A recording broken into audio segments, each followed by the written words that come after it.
नमस्कार, आप देख रहे हैं न्यूज 18। मैं हूं आपके साथ मेनका चौधरी और स्वागत है आपका गेम्स ऑफ गद्दी में। इस कार्यक्रम में हम बात करेंगे प्रियंका के संवाद निशाने पर समाजवाद की। प्रियंका के लखनऊ से लखीमपुर जाने के क्या है सियासी मायने, ये आपको समझाएंगे। सांकेतिक धरना पर असली एफआईआर। चुनाव अभी आया नहीं है लेकिन यूपी में माहौल बनना शुरू हो चुका है। मुनव्वर राणा यूपी छोड़ने की धमकी दे रहे हैं, तो यूपी छोड़कर कहां जाएंगे मुनव्वर राणा। बात करेंगे आम की खास सियासत की भी, संघ के मिशन 2022 की, उत्तराखंड में सियासी जुमलेबाजी की। सारी बातचीत होगी इस आधे घंटे के खास प्रोग्राम में, आप देखेंगे। और सबसे पहले बात प्रियंका गांधी की कर लेते हैं। उत्तर प्रदेश का सियासी पारा चढ़ता जा रहा है। सियासत के सबसे बड़े दंगल में हर पार्टी अपने अपने तरीके से जनता के बीच उपस्थिति दर्ज कराना चाहती है। यूपी कांग्रेस प्रभारी प्रियंका गांधी भी इन दिनों प्रदेश में डेरा डाले हुई हैं। शुक्रवार को लखनऊ और शनिवार को लखीमपुर खीरी पहुंची तो राजनीतिक गलियारों में हलचल बढ़ गई है।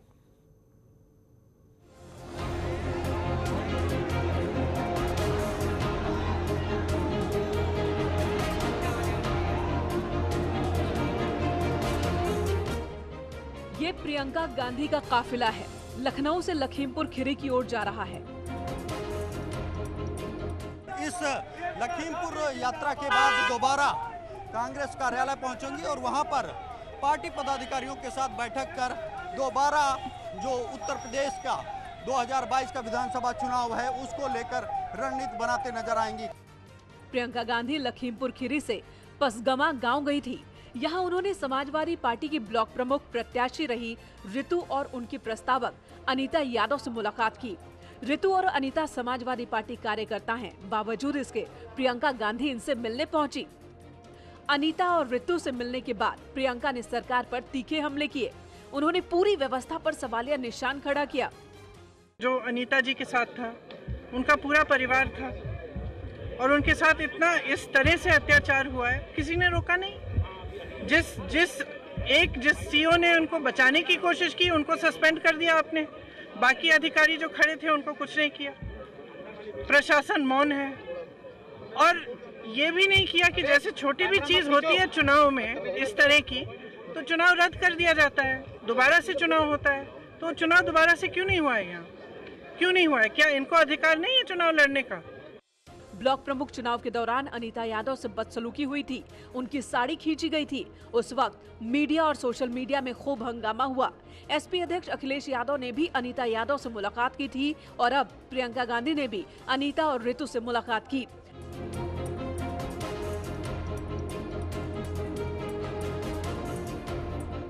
प्रियंका ने अनीता और रितु को न्याय का भरोसा दिया। साथ ही उन्होंने ब्लॉक प्रमुख चुनाव दोबारा कराए जाने की मांग की। रितु और अनीता के परिजनों ने कहा कि प्रियंका से मिलने के बाद उन्हें न्याय की आस जगी है। होती है कि हाँ आपको न्याय मिलेगा, आप घबराओ मत। आप कार्रवाई चाहती थी, मुकदमा लिखा गया था? जी लिखा गया था। प्रियंका जी ने क्या आश्वासन दिया आप लोगों को? कहा कि कार्रवाई कराएंगे, हम आपके साथ हैं। निरस्त कराएंगे, चुनाव फिर से होगा। जी मैं बताइए। पूरा आश्वासन दिया है, न्याय दिलाने की पूरी आशा की है और मुझे आशा है कि मुझे न्याय मिलेगा। न्याय मिलेगा जी। लखीमपुर से निकलते वक्त प्रियंका गांधी ने न्यूज 18 से एक्सक्लूसिव बातचीत की, जिसमें उन्होंने कई राजनीतिक सवालों का सीधा जवाब दिया। प्रियंका से जब पूछा गया कि समाजवादी पार्टी के कार्यकर्ता से मिलने का क्या मतलब है, तो उन्होंने कहा कि महिलाओं के लिए वो हमेशा आवाज उठाती रही हैं। ये बताइए, इतने लंबे समय के बाद आप आई हैं उत्तर प्रदेश में, कांग्रेस के लिए क्या उम्मीद लंबे समय से नहीं, मैं मार्च में उत्तर प्रदेश में थी। अच्छा, अभी क्या स्ट्रेटजी रहेगी कांग्रेस की, क्योंकि कांग्रेस लगातार यहाँ पर कई दूसरे जो मामले थे जिनमें नहीं खड़े हुए अभी तक, अब क्या स्ट्रेटजी रहेगी कांग्रेस की? हमारी स्ट्रेटजी हमेशा यही रही है कि जहाँ जहाँ संकट है, जहाँ जहाँ पीड़ा है, वहाँ हम जाएंगे, हम लोगों के साथ खड़े रहेंगे, उनकी आवाज उठाएंगे। अच्छा, आने वाले चुनाव देखा है कि पिछले 1.5 सालों में सबसे बुलंद जो राजनीतिक पार्टियों में सबसे बुलंद जो आवाज उठी है वो हमारी पार्टी की रही है। अच्छा। सड़क पे हम उतरे हैं, हमारे कार्यकर्ता गिरफ्तार हुए हैं, बाकी पार्टियों ने इतना बोला नहीं है, इतना बाहर आए नहीं है जितना हम आए हैं। अच्छा, आने वाले हम लगातार करते रहेंगे। जी, आने वाले चुनाव में क्या माना जाए कि प्रियंका जी भी चुनाव लड़ेंगी? अब ये देखा जाएगा। क्या कौन चेहरा होगा? अगर प्रियंका गांधी चुनाव लड़ेंगे तो क्या मुख्यमंत्री का चेहरा आप होंगे? अब ये सब चीजें मैं आपको अभी से बता दूं। नहीं, क्या रणनीति रहेगी? क्योंकि जी आप क्या यहाँ यूपी में रह करके आप रणनीति पर काम करेंगे? मैं यहाँ पे काम करूंगी, जिस तरह से मैं करती रही हूँ, लगातार काम करती रहूंगी। ये प्रियंका गांधी जी जो बता रही हैं कि उनके आगे आने वाले समय में क्या रणनीति रहेगी, और इसके लिए स्पेशली यहाँ पर उत्तर प्रदेश में आई हैं और संघर्ष के लिए जो उनको काम करना है वो लगातार करते रहेंगे। कैमरामैन मनोज शाही के साथ शिवेंद्र श्रीवास्तव, न्यूज़ 18 लखीमपुर। और लखीमपुर के बाद प्रियंका गांधी फिर लखनऊ पहुंच चुकी हैं। कार्यकर्ताओं को अनुशासन का पाठ उन्होंने पढ़ाया। प्रियंका ने सभी कांग्रेसियों से चुनाव तक एकजुट होकर 24 घंटे काम करने को कहा है। साथ ही बिना डरे बिना थके आगे बढ़ने की नसीहत दी है। प्रियंका ने साफ किया कि कांग्रेस का संगठन हर पंचायत में है और इसकी बदौलत ही 2022 में जीत के लिए काम करना होगा। तो ये कहना है प्रियंका गांधी का।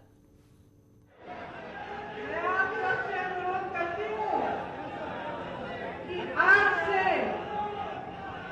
चुनाव तक 24 घंटे काम करने का अपना लक्ष्य बनाइए। रुकिए मत, डरिए मत, आगे बढ़ना है, मजबूती से बढ़ना है और चुनाव को जीतना है। लड़ने के लिए अनुशासन भी जरूरी है। तो सुन लीजिए, मैं इतना कहना चाहती हूँ आपको कि मन बनाइए, मजबूत बनिए और एक साथ हम आगे बढ़ेंगे। चुनाव की तरफ इतना काम करेंगे कि सबको शर्मिंदा कर देंगे। तो राहुल गांधी ने भी डरने न डरने की बात कही थी। प्रियंका गांधी भी कह रही हैं कि डरना नहीं है, लड़ना है, अनुशासन के साथ लड़ना है। प्रियंका गांधी के दौरे को बीजेपी भले ही पॉलिटिकल टूर करार दे रही हो, लेकिन प्रियंका इन सभी बयानबाजियों को दरकिनार कर अपने मिशन पर हैं। न्यूज़ 18 से उन्होंने कहा कि वो पहले भी यूपी आती रही हैं, मार्च में भी आई थी, लेकिन इस बार लखनऊ आई तो कांग्रेसियों पर FIR दर्ज हो गई।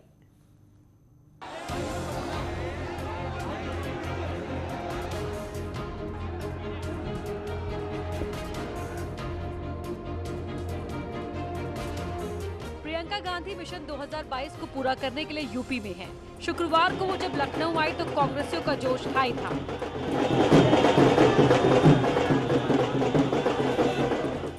लखनऊ एयरपोर्ट से प्रियंका गांधी सीधे गांधी प्रतिमा गई। यहां उन्होंने बापू को नमन किया और कुछ देर तक धरना भी दिया। धरने के दौरान बापू प्रतिमा और उसके आसपास कांग्रेसियों की भारी भीड़ थी। जहां प्रियंका ने धरना दिया वहां धारा 144 लागू है, लिहाजा प्रशासन ने कांग्रेस के नेताओं पर FIR दर्ज कर ली। लखनऊ पुलिस ने धारा 144 के उल्लंघन के आरोप में अजय लल्लू समेत 500 कांग्रेसी नेताओं पर FIR दर्ज की है। इस FIR में प्रियंका गांधी का नाम नहीं है। लखनऊ पुलिस ने कहा कि कांग्रेसी नेताओं ने माल्यार्पण और 10 मिनट बैठने की इजाजत ली थी, लेकिन करीब 2 घंटे तक वहां भीड़ इकट्ठा रही, इसलिए लखनऊ पुलिस ने कांग्रेसी नेताओं पर FIR दर्ज कर ली।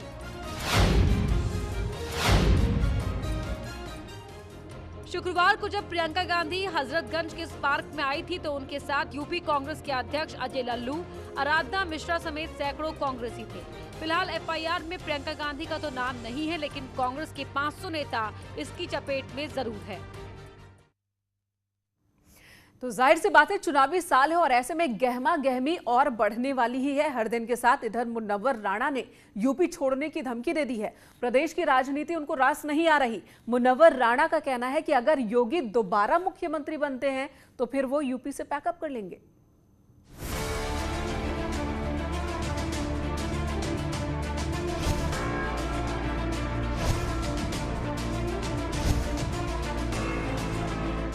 कभी अवार्ड वापसी टीम के लीडर रहे मुनव्वर राणा अब यूपी छोड़ने की धमकी दे रहे हैं। मुनव्वर राणा उन लोगों में से हैं जिन्होंने इंटॉलरेंस के नाम पर अवार्ड वापसी का झंडा बुलंद किया था। अब वही मुनव्वर राणा उत्तर प्रदेश छोड़ने की धमकी दे रहे हैं। हाँ, मुझे मतलब फिर अगर यही हुआ कि इस तरह से वोट बटे तो फिर इसका मतलब है कि मुझे यहाँ नहीं रहना चाहिए, क्योंकि ये भी मेरे लायक सूबा नहीं है। क्योंकि यहाँ इतना सियासी मैनर न हो कि हमें कहाँ जाना है, कौन सी चाल चलना है। मुनव्वर राणा जाने माने शायर हैं। पाकिस्तान समेत दुनिया के कई देशों में इनकी शेरो शायरी को लोग सुनते हैं। शायरी के लिए ये पाकिस्तान भी जाते रहते हैं। लेकिन मुनव्वर राणा यूपी से जाने की बात कह रहे हैं। मुनव्वर राणा ने कहा कि अगर इस बार यूपी में बीजेपी सरकार बनी तो वो मान लेंगे कि प्रदेश मुसलमानों के रहने लायक नहीं है। उन्होंने कहा कि ओवैसी और बीजेपी में नूरा कुश्ती हो रही है, दोनों मिले हुए हैं। नूरा कुश्ती में होती ये थी कि वो दोनों पहलवान मिले हुए होते थे कि इस बार हम हार जाएंगे, अगली बार तुम हार जाना, या अगर तुम हार जाओगे तो तुमको 5 लाख रुपए अलग से दिए जाएंगे। तो ये ओवैसी की और भाजपा की हमेशा से नूरा कुश्ती रही है। मुनव्वर राणा ने कहा कि ओवैसी और बीजेपी मिले हुए हैं, वरना क्या जरूरत थी ओवैसी को हैदराबाद छोड़कर यूपी आने की। कि हैदराबाद में अपना राजपाट बनाए, वहाँ मुख्यमंत्री बन जाए, वहाँ 15-20 सीटें एमपी की और जीत ले, वहाँ मेयर बन जाए, वहाँ कुछ भी बन जाए।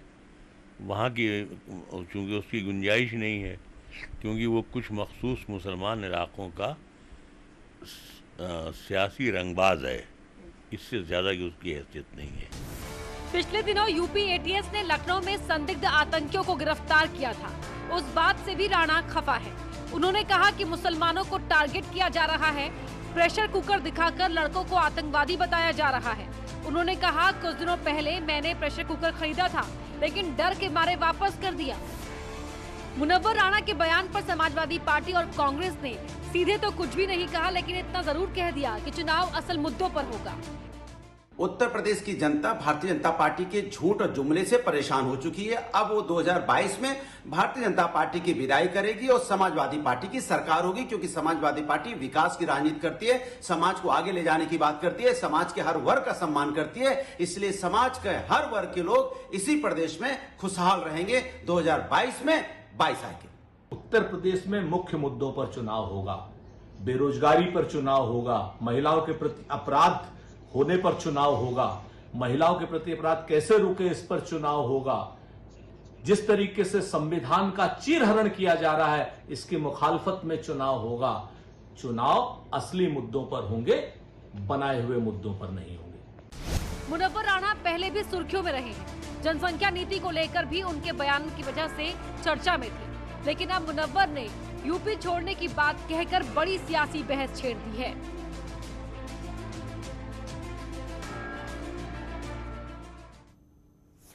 तो राणा ने ओवैसी को सियासी रंगबाज भी कह दिया। अब देखने वाली बात तो ये होगी कि यूपी की जनता पर इस शायर की बातों का कितना असर होता है। चलिए बात कर लेते हैं राष्ट्रीय स्वयंसेवक संघ की, जो कि यूपी चुनाव को लेकर लगातार बैठकें कर रहा है। रविवार को भी संघ की एक बैठक है और इस बैठक में संघ के सर कार्यवाहक दत्तात्रेय होसबोले भी रहेंगे। सीएम योगी और यूपी बीजेपी अध्यक्ष स्वतंत्र देव सिंह भी इस मीटिंग में शामिल होंगे। बैठक में आगामी चुनाव को लेकर रणनीतियों पर भी चर्चा होनी है। तो ये बहुत ही अहम बैठक। यहां रुकेंगे हम एक छोटे से ब्रेक के लिए।